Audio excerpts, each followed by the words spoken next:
வணக்கம்.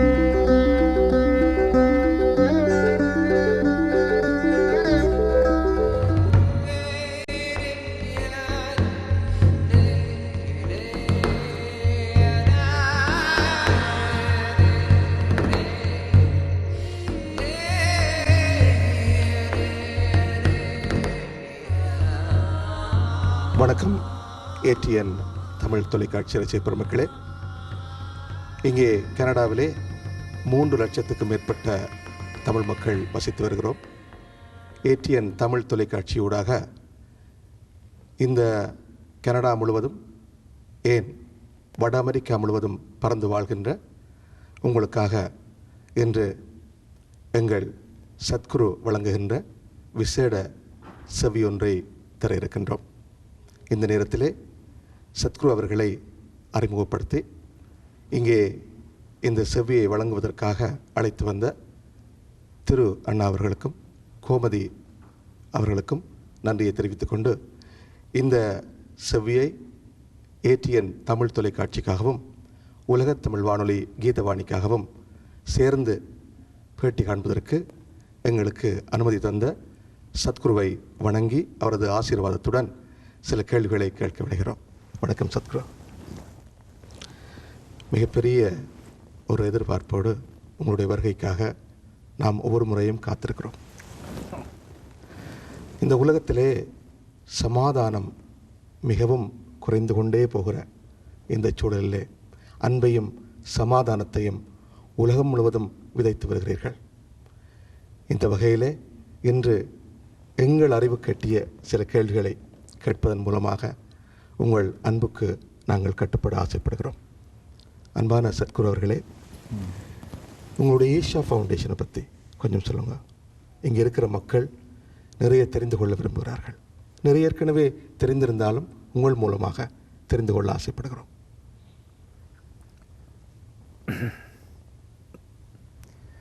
இந்த ஈஷா ஃபவுண்டேஷன் என்ற இந்த இயக்கம் முழுமையாக தன்னார்வ தொண்டர்கள் நடந்து வந்திருக்கிற ஒரு இயக்கம். என்னுடைய கவனத்தில் ஒரு மதத்துக்கு சேராமல், ஒரு அரசியல் கூட்டத்துக்கு சேராமல் இவ்வளோ வளர்ந்த ஒரு இயக்கம்னா இதே முதல்ல தான் நான் நினைக்கிறேன். இந்த அளவுக்கு தென் இந்தியாவில் எப்பவுமே நடக்கலை. ஒரு ஆன்மீகம் புரட்சியாக இது நடந்து போயிருக்குது. மலை மேலே இருந்த ஆன்மீகம் வீட்டுக்குள்ளே கொண்டு வந்திருக்கிறோம். மனிதன் நெஞ்சுக்குள்ளே நடக்கிற மாதிரி ஆன்மீகம். மலை மேலே நடக்கிற ஆன்மீகம் இல்லை, கோயிலில் நடக்கிற ஆன்மீகம் இல்லை, மனிதன் நெஞ்சுக்குள்ளே நடக்கிற ஆன்மீகம். இது ஒரு 30 வருஷத்தில் இந்த நடந்த செயல் இப்போது ஒரு பெரிய அளவுக்கு வந்திருக்குது. இதுக்கு லட்சக்கணக்கில் தன்னார்வ தொண்டர்களை அவர் ரொம்ப நானான்ற ஒரு உணர்வு இல்லாமல் செயல் செஞ்சதுனால தான் இந்த அளவுக்கு இது வந்திருக்குது. அதே நேரத்தில் இந்த ஆன்மீகம்ன்றது நடத்தணுன்னா அதுக்கு தேவையான சூழ்நிலை வேணும். சூழ்நிலைன்னா இப்போ ஏதோ ஒரு மனிதன் பசியாக இருக்கிறான், அவனுக்கு போய் தியானம் சொல்லி கொடுத்தேன் என்ன வந்துடுச்சு? அசிங்கம் தானே. பசியாக இருக்கிறவனுக்கு இப்போ முதல்ல சாப்பாடு கொடுக்கணும். அவனுக்கு போய் தியானம் பண்ணிக்கோன்னு சொன்னால் அசிங்கமாயிடும். இதனால் சமூகத்தில் இருக்கிற சில தேவைகள் சரிப்படுத்துறதுக்காக கூட நாம் பல செயலில் இப்போ இறங்கியிருக்கிறோம். ஒன்றும் மருத்துவமனை எல்லாமே நடந்திருக்குது. பள்ளிக்கூடங்களில் ரொம்ப எஜுகேஷனில் நாம் ரொம்ப ஆழமாக ஈடுபாடு தமிழ்நாட்டில் நமக்கு இருக்குது.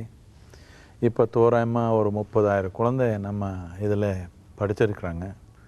ஒன்று, நாம் 4 விதமான எஜுகேஷன் ஆரம்பிச்சிருக்கிறோம். ஒன்று ஈஷா ஹோம் ஸ்கூல்னு நம்ம சென்ட்ரலே ஆரம்பிச்சிருக்கிறோம். இது கொஞ்சம் ஐசிஎஸ்சி போர்டில் சேர்ந்து ஒரு ஹை எண்டாக நடக்குது. இந்த ஸ்கூலில் ஒரு வித்தியாசமான தன்மை ஒரு சூழ்நிலையில் நடக்குது. என்னென்னா ஒரு 20 குழந்தை, ஆனால் அவர் கூட 2 பேர் சாமானியமாக கணவன் மனைவி இந்த மாதிரி சேர்த்து நாம் போட்டுக்கிறோம் ஒரு வீட்டுக்குள்ளேயே எல்லாமே எஜுகேஷன். ஒரு ஹோம் ஸ்கூல் மாதிரி. லேபரேட்டரிக்கு, லைப்ரரிக்கு, விளையாட்டுக்கு வெளியே போகிறாங்க. மித்தது எல்லாமே வீட்டுக்குள்ளேயே நடக்குது. பாட்டி வீட்டில் இருந்து படிச்சுக்கிற மாதிரி. இது எதுக்கு இப்படின்னா, ஒரு எஜுகேஷன்னா வெறும் இன்ஃபர்மேஷன் இல்லை, ஒரு இன்ஸ்பிரேஷன் வேணும் தானே. வெறும் இன்ஃபர்மேஷன் வேணும்னா இன்டர்நெட்லேயே இருக்குது, நாம் என்ன ஊற்றுறது, புக்கிலே இருக்குது, நாம் என்ன சொல்கிறது. முக்கியமாக நமக்கு கிடைச்ச தன்மை நாம் ஒரு உயர்ந்த நிலையில் உபயோகப்படுத்துறதுக்கு ஒரு தேவையான தெம்பு, ஒரு தூண்டுதல் வேணும். அந்த தூண்டுதல் வேணும்னா, அந்த தூண்டுதல் ஒரு குழந்தைக்குள்ளே இறங்கணுன்னா, யார் ஆசிரியராக இருக்கிறாங்களோ, யார் டீச்சராக இருக்கிறாங்களோ, அவர் கூட ஒரு அன்பான ஒரு தொடர்பு வேணும்.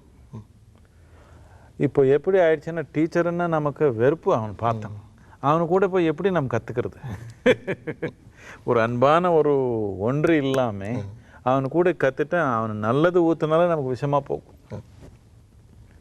இப்போது இந்த கல்வின்றது நன்மை கொண்டு வருதுன்னு நம்ம சொல்ல முடியாது.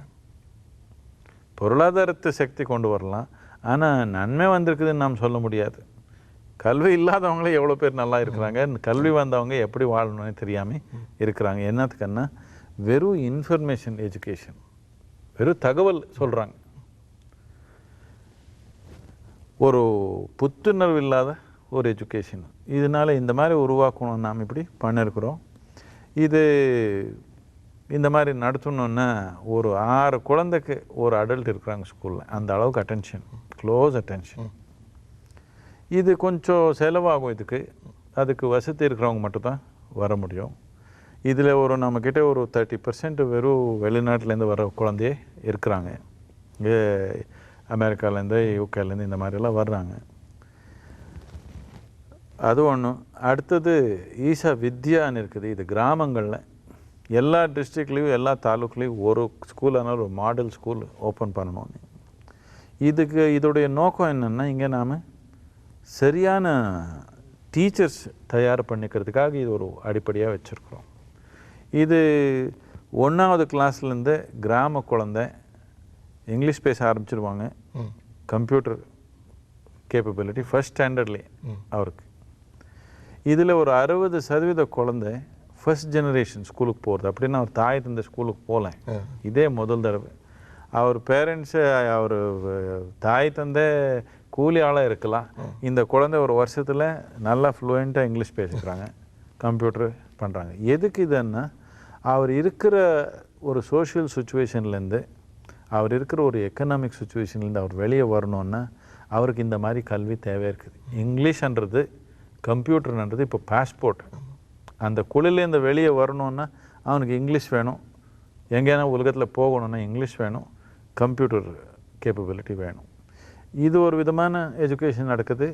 முக்கியமாக இது என்னென்னா, நம்ம நாட்டில் இருக்கிறதே நம்மக்கிட்ட ஜனத்தொகை, வேற ஒன்றும் இல்லை. நம்மக்கிட்ட பெரிய அளவுக்கு ஜனத்தொகை வச்சுருக்குறோம். இவ்வளோ பேர் மக்கள் வச்சுட்டு நாம் இது ஒரு தெம்பான நிறைய இளைஞர் நம்ம நாட்டில் ரொம்ப தெம்பான கூர்மையான ஒரு புத்துணர்வாக இருக்கிற இளைஞர் கூட்டம் நாம் உருவாக்குனா, எது நீங்கள் கற்பனை பண்ணிக்க முடியாதோ அதெல்லாம் செய்ய முடியும் நாம். அதே நேரத்தில் ஒரு தெம்பில்லாதான், புத்துணர்வு இல்லாதான், ஒரு முறைப்படி இல்லாதான் ஒரு இளைஞர் கூட்டம் நம்ம உருவாக்குனா, அதுக்கு மேலே பெரிய பிரச்சனை ஒன்றும் நமக்கு தேவையில்லை. ரொம்ப அசிங்கங்கள் நடந்துடும் நமக்கு. இப்போ நாம் அந்த மாதிரி நிலையில் இருக்கிறோம்.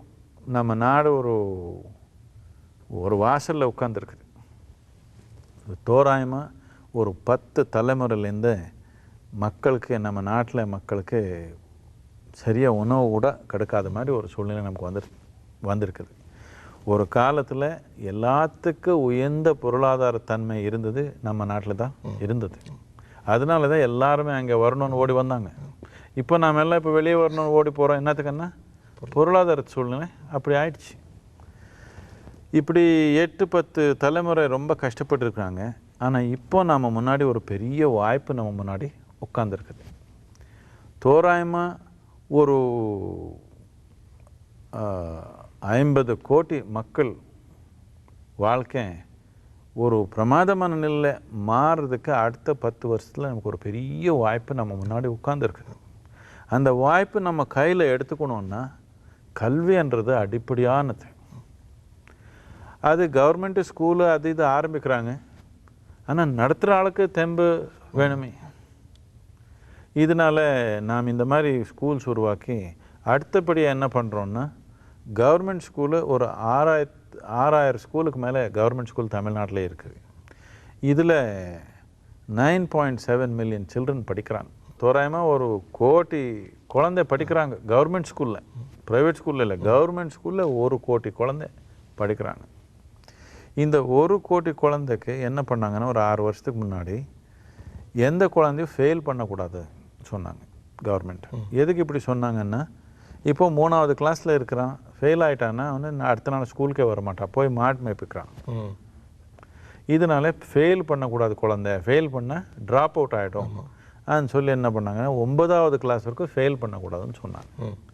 இப்போ என்ன ஆயிடுச்சுன்னா 9வது கிளாஸுக்கு வர்றான், ரெண்டு என்னன்னா அவனுக்கு புரியல, சும்மா அப்படியே பாஸ் ஆகி வந்துட்டான். இப்போ இந்த 9 வருஷத்தில் என்ன ஆயிடுச்சுன்னா அவனுக்கு ஃபெயிலாகி, அப்போது 2வது கிளாஸில் ஃபெயிலாகி போயிருந்தான், மாட்டு மேய்ப்பது எப்படின்னு புரிஞ்சிருக்கும், விவசாயம் பண்ணுறது எப்படின்னு புரிஞ்சிருக்கும், வேறு ஏதோ அவர் அப்பா பண்ணுற வேலை அவனும் பண்ணியிருப்பான். இப்போது 9 வருஷத்து ஸ்கூலில் உட்காந்துட்டான், அந்த வேலையும் பண்ண முடியல, அது எப்படி பண்ணுறதுன்னு தெரியல, அதுக்கு தேவையான உடல் இல்லை அவனுக்கிட்ட, அதே நேரத்தில் கல்வியும் இல்லை அவனுக்கு. கரெக்டாக அந்த 14-15 வயசில் இருக்கிறப்போ இல்லை கல்வியும் கண்டினியூ பண்ண முடியல, இல்லை அப்பா பண்ணுற வேலை கூட பண்ண முடியல, 2லேயும் இல்லாமல் ஆகிற. இப்போ இது ரொம்ப ஒரு அபாயமான ஒரு சூழ்நிலை. இதனால் கவர்மெண்ட் ஸ்கூலில் நம்ம டீச்சர்ஸு நாம் இன்டர்வியூன் பண்ணி ஒரு 6 டீச்சர் இல்லை ஒரு 8 டீச்சர், நம்ம டீச்சர் ட்ரெயின் பண்ண டீச்சர் அங்கே போட்டு ஒரு தனியாக ஒரு டியூஷன் மாதிரி சைடில் நடத்துகிறோம். இப்போ நாம் இது ஒரு 30 ஸ்கூலில் இப்படி நடத்திருக்கிறோம். நம்ம நோக்கம் என்னென்னா இந்த 6 வருஷத்தில் நாம் ஒரு 3000 ஸ்கூலில் அதனால் பண்ணணுன்ற ஒரு நோக்கத்தில் நாம் இருக்கிறோம். அப்படின்னா ஒரு 1/2 கோடி குழந்தைனால் நாம் தொட முடியும். இந்த 1 கோடி குழந்தை நல்ல கல்வி நான் புரிஞ்சு தெம்பாக உற்சாகமாக வெளியே வந்தாங்கன்னா உலகமே ஆள முடியும். சத்குரு, இன்றைக்கி உங்களுடைய ஆன்மீக நிகழ்ச்சிகள், குறிப்பாக வந்து ஆனந்த அலை தொலைக்காட்சிகள் மூலமாக எல்லோரும் பார்க்கிறோம். அங்கே லட்சக்கணக்கான மக்கள் உங்களை காண்பதற்கும் உங்களுடைய உரைகளை கேட்பதற்கும் வருகிறார்கள், ஆனந்தமாக வருகிறார்கள். இந்த வெளிநாடுகளில் கனடா, அமெரிக்கா போன்ற நாடுகளில் பார்த்தீர்கள் என்றால் நிறைய பொருள் சம்பாதிக்கிறோம், ஆனால் மனதில் சந்தோஷம் இல்லாமல் நிறைய பேர் இருக்கிறார்கள். கேட்டால் சொல்கிறார்கள் மன அழுத்தம், டிப்ரெஷன். இது எப்படி இல்லாமல் பண்ணலாமா? இப்போ இந்த ஹாலில் நான் ஏர் கண்டிஷன் பண்ணியிருக்கோம். எதுக்கு இப்படி ஏர் கண்டிஷன் பண்ணோம்? வெளியே இருக்கிற வெப்பம் குளிர் நமக்கு நம்ம உடலுக்கு பிடிக்கல, நமக்கு இப்படி இருக்கணும், கரெக்டாக 72 டிகிரிஸ் இருக்கணும் நமக்கு. அப்போ தானே நம்ம இங்கே என்ன சென்டிகிரேட் தான் நீங்கள் ஓ அப்படின்னு நமக்கு 24-25 டிகிரி சென்டிகிரேட் இருந்தால் நமக்கு உடல் சுகமாக இருக்குது. அங்கே 0 ஆயிடுச்சுன்னா நமக்கு பிடிக்கல, மேலே போயிட்டாலும் நமக்கு பிடிக்கல. இப்போ என்ன பண்ணோம்? தொழில்நுட்ப உபயோகம் படுத்து வெளியே சூழ்நிலை எல்லாமே நமக்கு எப்படி வேணுமோ அப்படி பண்ணிட்டோம். ஆனால் உள் சூழ்நிலை சரிப்படுத்திக்க வேண்டாமா? இப்போ எனக்கு மன அழுத்தம், எனக்கு சந்தோஷமாக இல்லை, எனக்கு அமைதி இல்லைன்னு சொன்னேன், என்ன உள் சூழ்நிலை கவனிக்காமல் வந்துட்டோம். உள் சூழ்நிலை கவனிக்கிறதுக்கு, உள் சூழ்நிலை நமக்கு எப்படி வேணுமோ அப்படி உருவாக்கிக்கிறதுக்கு அதுக்கு ஒரு தொழில்நுட்பம் இருக்குது. அதுதான் நம்ம இப்போ இந்த இன்னர் இன்ஜினியரிங்கை ஆஃபர் பண்ணுறோம். இப்போ இந்த நார்த் அமெரிக்காவில் எல்லாருமே வர முடியல, டிஸ்டன்ஸ் அதிகமாக இருக்குது, வேறு ஊரில் நடக்கிறதுன்றதுக்காக அங்கே எப்படி ஆனந்த அலை பண்ணமோ அதே விதமாக இப்போது சூழ்நிலை உருவாக்குறதுக்காக நம்ம இது ஆன்லைன் இன்னர் இன்ஜினியரிங் ஆஃபர் பண்ணியிருக்கோம். உங்கள் வீட்லேயே 7 நாள் பண்ணிக்க முடியும். பயிற்சி கற்றுக்கிறதுக்கு மட்டும் 2 நாள் வந்தால் கற்றுக் கொடுத்துடலாம். இல்லை 7 நாள் வந்திருக்கணும், ட்ராவல் பண்ணி வர்றது போகிறது எல்லாமே கஷ்டம்னு சொல்லி அதுக்கு தயார் பண்ணிக்கிற 7 நாள் வீட்டிலையே பண்ணிவிட்டு அதுக்கப்புறம் வந்து பண்ணால் நாம் இங்கேயும் ஒரு ஆனந்தலை கட்டாயமாக உருவாக்க முடியும். இங்கே நிறைய பேர் வந்து நிறைய பொருள் சம்பாதிக்கிறார்கள், நிறைய பேர் வந்து கோயில்கள் அல்லது சர்ச்சுகள் இதுக்கு போகிறத வந்து குறைக்கிறார்கள், பொருளை சம்பாதிக்கிற நோக்கத்துக்காக அந்த நேரத்தை அதுக்கு பயன்படுத்துகிறார்கள். யார் கடவுள் என்கிற கேள்வி அங்கே வருது. இன்னும் ஒரு மாதிரி சொல்கிறாங்க, அதில் வந்து யார் கடவுள் என்ற கேள்வி எல்லோருக்கும் இருக்கிறது. அந்த கேள்விக்கு வந்து பதில் உங்கள்கிட்ட வந்து கேட்க விரும்புகிறோம். இந்த கேள்வி வந்தது நல்லது தான். கேள்வியே வரலன்னா யாரோ சொன்னது கேட்டுட்டு போகிறது தானே, இப்படி தானே ஆகிடும். அவரே ஒரு சொன்னது கேட்டால் அதனால் இன்னொருத்தர் சொன்னதை வச்சு நாம் ஒரு ஒரு நோக்கம் உருவாக்க முடியும். இப்போ நான் உங்களுக்கு ஒரு மசாலா தோசான்னு எப்படி நான் இப்போ சொல்ல போகிறேன் உங்களுக்கு. அது கேட்டாலே சாப்பிட்ட மாதிரி ஆகிடுமா? இல்லை இல்லை. நான் சொன்னது கேட்டு ஐயோ ஏதோ இவ்வளோ சொல்கிறாங்க சத்குரு, நான் போய் சாப்பிடணும்னு போய் நீங்கள் சாப்பிட்டா தான் உங்களுக்கு தெரியும் அது எப்படி இருக்குதோ. உங்கள் ஊரில் எப்படி இருக்கோ தோசை நான் பார்க்கல. ஆனால் ஏதோ ஒன்று ருசி பார்த்தா தானே தெரியும். இதே விதமாக கடவுளன்றது ஒரு வார்த்தை தான். இன்னொருத்தர் சொன்ன என்ன, அது ஒரு வார்த்தை தானே. கடவுள்னு சொல்கிறோம், கடவுள்னு சொல்லிக்கிறோம், இன்னொன்னு சொல்லிக்கிறோம், வார்த்தை தானே. போய் உணர்ந்தா தானே தெரியும். உணரணுன்னு எங்கே போகணும்?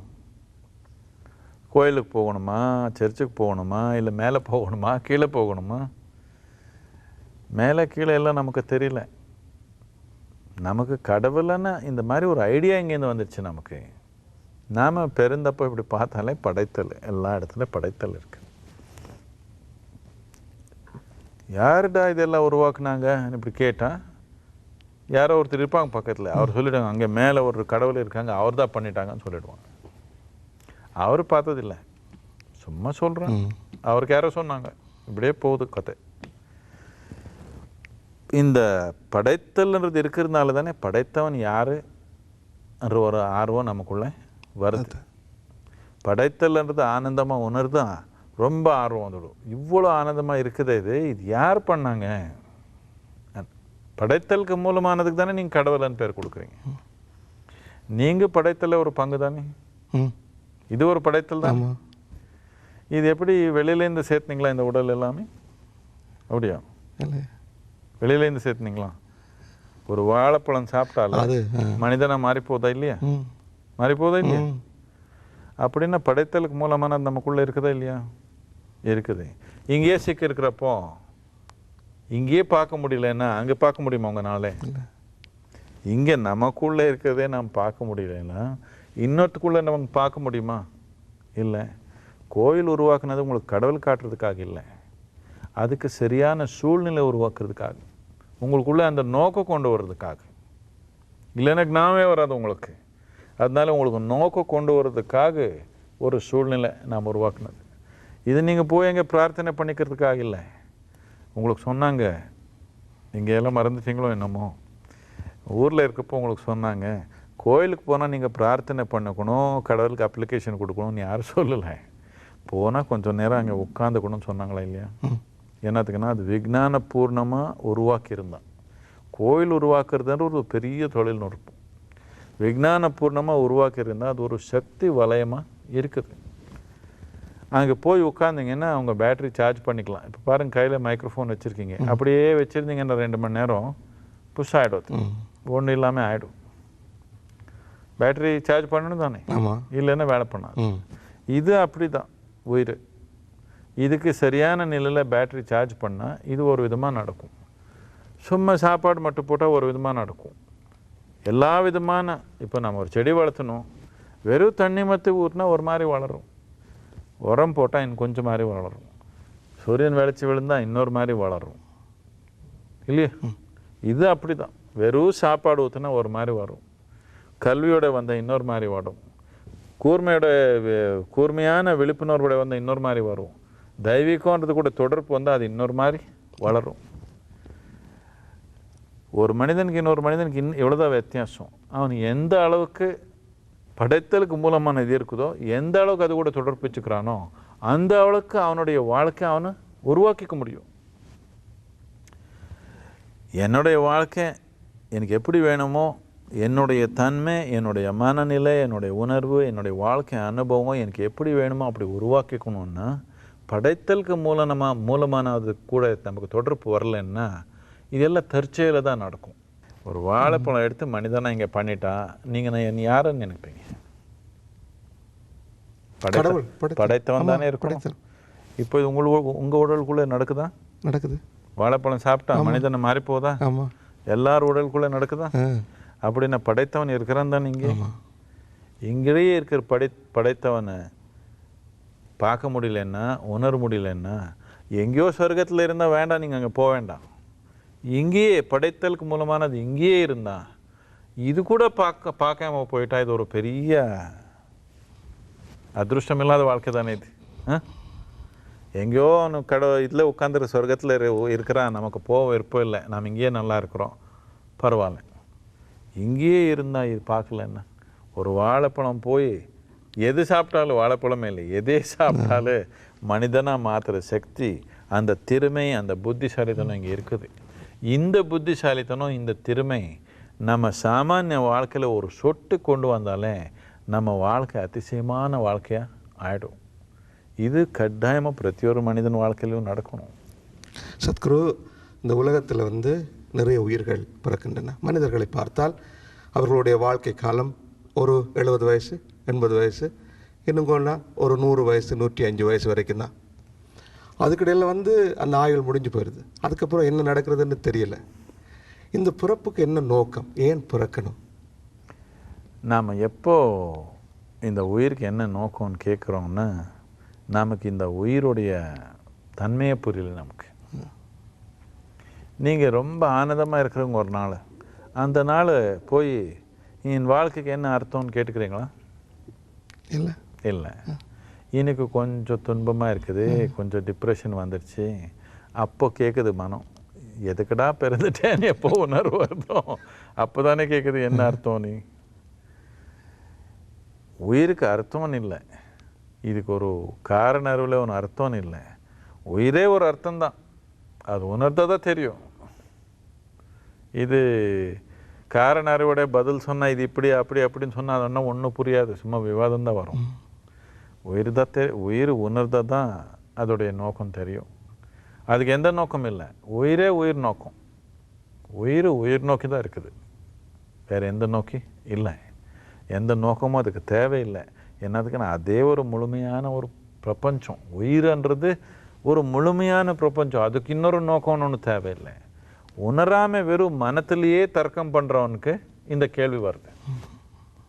உணரல, சும்மா மனத்திலேயே உலகம் உருவாக்குறான், அவனுக்கு உலகம் என்னத்துக்கு, உயிர் என்னத்துக்குன்னு கேள்வி வருது. இது ஏதோ ரொம்ப புத்திசாலியான கேள்வின்னு நினச்சிக்கிறாங்க. இதில் புத்தி இல்லாதவங்க தான் இந்த கேள்வி வரும். புத்தி இருந்தால் நான் உங்களுக்கு சொல்லலை அப்படி நினைக்க வேண்டாம், இது எல்லா இடத்துலையும் நடக்கிறது தானே நீங்கள் கேட்குறீங்க. ஆமாம், அதான் கேட்குறேன். எதுக்கு இந்த மாதிரி கேள்வி வருதுன்னா, இது உயிர் உணராமல் எப்படி வாழ்கிறதுன்றது புரிஞ்சுட்டாங்க. அவருக்கு வாழ்க்கை உயிர் தொடர்பே வரல, எண்ணம் மட்டும்தான் வருது அவருக்கு. எண்ணம்ன்றது என்னன்னா, இந்த மனம்ன்றது ஒரு குப்பை தொட்டி மாதிரி, என்னென்ன பார்க்குதோ என்னென்ன செய்யுது எல்லாமே சேர்ந்துக்குது. எனக்கு இது வேணும் இது வேண்டாம் நாம் சொல்ல முடியாது. எது நமக்கு தொடர்பு போகிறது எல்லாமே நம்ம மனத்தில் சேர்ந்துக்குது. இந்த குப்பை தொட்டியில் இன்னைக்கு எந்த மாதிரி வாசனை வரும்? எனக்கு யாரோ இது கெட்டுப்போன ஒரு மீன் போட்டாங்க, ஒரு மாதிரி வாசனை அடிக்கும்.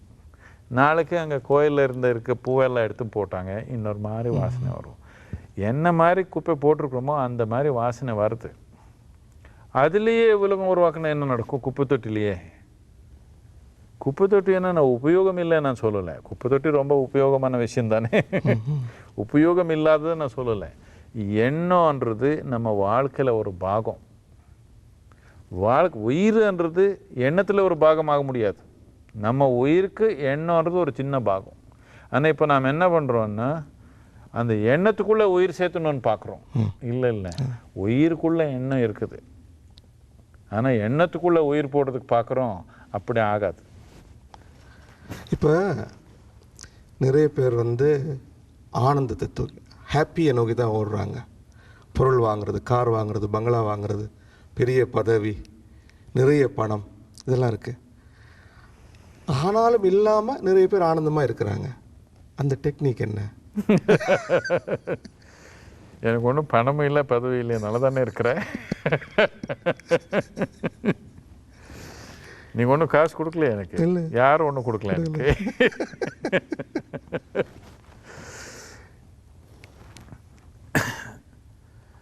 இப்போது நமக்கு எதே ஒரு அனுபவம் நடந்தாலும், துன்பம் நடந்தாலும் இன்பம் நடந்தாலும், உள்ளிலேருந்து தானே ஏற்படுது. ஆனந்தம் வந்தாலும் துன்பம் வந்தாலும் உள்ளிலேருந்து தானே வந்தது. நமக்கு உள்ளிலேருந்து வர்ற விஷயம் நம்ம விருப்பத்துக்கு அனுசாரமாக தானே நடக்கணும். உலகம் எல்லாமே நம்ம விருப்பத்துக்கு நடக்காது. ஆனால் நமக்குள்ளே நடக்கிற விஷயம் நம்ம விருப்பத்துக்கு தானே நடக்கணும். எப்போ நடக்கும்? நம்ம உடல், நம்ம மனம், நம்ம உணர்ச்சி, நம்ம உயிர் சக்தி நாம் நினச்ச மாதிரி நடந்தால் நாம் இனிப்பாக வச்சுக்குவோம். நாம் நினச்ச மாதிரி நடக்கலை. இது எப்படின்னா நீங்கள் போய் ஒரு வண்டியில் உட்காந்திங்க, ஒரு காரில் உட்காந்திங்க, நீங்கள் இப்படி போகணும்னு இப்படி போகுது. அது இதில் உட்கார்றது அபாயமா இல்லையா? அபாயம் தானே. இதில் உட்காந்தா நீங்கள் எங்கே போகணும்னு நினைக்கிறீங்களோ அங்கே போக முடியுமா? இல்லை. நாம் எப்போ இது இருக்கும், நீங்கள் காரில் உட்காந்திங்க, இப்படி பண்ணால் ஸ்டியரிங்கே கையில் வந்துடுச்சு உங்களுக்கு. இப்போ எங்கே போகிறீங்க? இப்போ அப்படி தான், ஸ்டியரிங்கே கையில் வந்துடுச்சு, மனம்ன்றது தானாக ஓடிக்குது, உடல்ன்றது தானாக ஓடிக்குது, இந்த ரசாயனம் தானாக ஓடிக்குது. எது நம்ம கையில் எடுத்துக்கலாம், எது கையில் எடுத்துக்காமல் ஆனந்தமாக இருக்கணும்னு எப்படி வரும்? வெளியே சூழ்நிலை ஏதோ கொஞ்சம் ஒத்து ஒரு மாதிரி இருக்கப்போ கொஞ்சம் அப்படி சந்தோஷமாக இருக்கிறாங்க. மித்த டைமில் ஒரே பாதிப்புன்னா ஏதோ நோய் வரணும்னு தேவையில்லை, பாதிப்புன்னா வேறு ஏதோ வரணும்னு தேவையில்லை. சிரிப்பு இல்லாமல் நடந்து போகிறாங்களே ரோட்டில், அதே பாதிப்பு தான். உயிரோடு இருக்கிறதே பெரிய பாதிப்பு தான். ஆனந்தமாக இல்லைன்னா, தெம்பாக இல்லைன்னா உயிரோடு இருக்கிறதே பெரிய பாதிப்பு தான் மனிதனுக்கு. இந்த தொலைக்காட்சி நிகழ்ச்சியை இங்கே இருக்கிற 3 லட்சம் மக்கள், தமிழ் மக்களில் நிறைய பேர், பெரும்பான்மை ஈழத்தமிழ் பேசுகிற மக்கள், இலங்கை மக்கள், இலங்கை தமிழ் மக்கள். அவர்களுக்கு மிகப்பெரிய ஒரு துன்பமான நாட்கள் கடந்திருக்கிறது. உங்களுடைய உணர்வான பேச்சுக்கள், உங்களுடைய மிக தத்துவமான கருத்துக்கள், அன்பான பேச்சுக்கள் அவர்களை ஆசுவாசப்படுத்துகின்றன.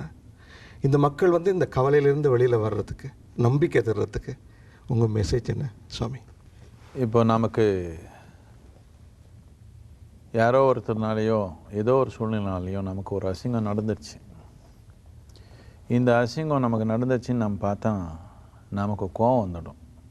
நமக்கு கோவம் வந்துடுச்சுன்னா ஒன்று நமக்குள்ளே இன்னொரு அசிங்கம் நடக்குது.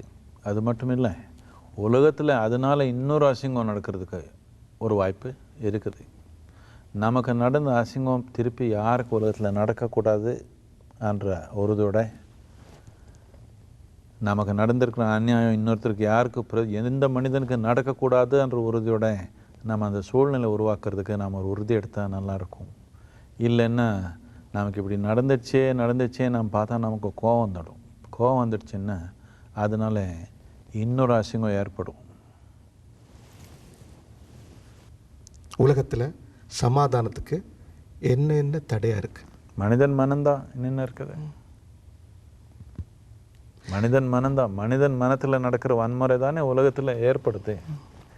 மனிதன் மனம் அமைதியாக இருந்தால் உலகத்தில் எங்கே வன்முறை நடக்கும்? மனிதன் மனத்தில் இருக்குது கோபம், வெறுப்பு, பொறாமை இருக்கிறதுனால தானே நாம் அந்த வேர் எடுக்க மாட்டோம். வெளியே செடி மட்டும் எடுக்கணும்னு பார்க்குறோம். அப்படி ஆகாது. வேர் இருக்கிறவருக்கு இருக்கும். அப்படின்னு நாளைக்கு எல்லாருக்கும் கோபம் இல்லாமல், வெறுப்பு இல்லாமல் சூழ்நிலை ஏற்படுத்த முடியுமா? இது ஒரு நாள் செயல் இல்லை. தொடர்ந்து செஞ்சால் நாம் தலைமுறைக்கு நாம் தொடர்ந்து செஞ்சே இருந்தால் சாமான்யமாக நம்ம சமூகங்கள் கொஞ்சம் அமைதியான ஒரு சூழ்நிலை நடக்கிறதுக்கு வாய்ப்பு இருக்கும். வன்முறை நடக்காதா? அப்படி இல்லை. ஆனால் அளவு குறைச்சிக்க முடியும். ரொம்ப நன்றி சத்குரு. இந்த நேரத்தில் இந்த வாய்ப்பை வழங்கிய ATN தமிழ் தொலைக்காட்சிக்கும், ஈஷா ஃபவுண்டேஷனுக்கும், சத்குருவுக்கும் வணக்கம். நன்றி.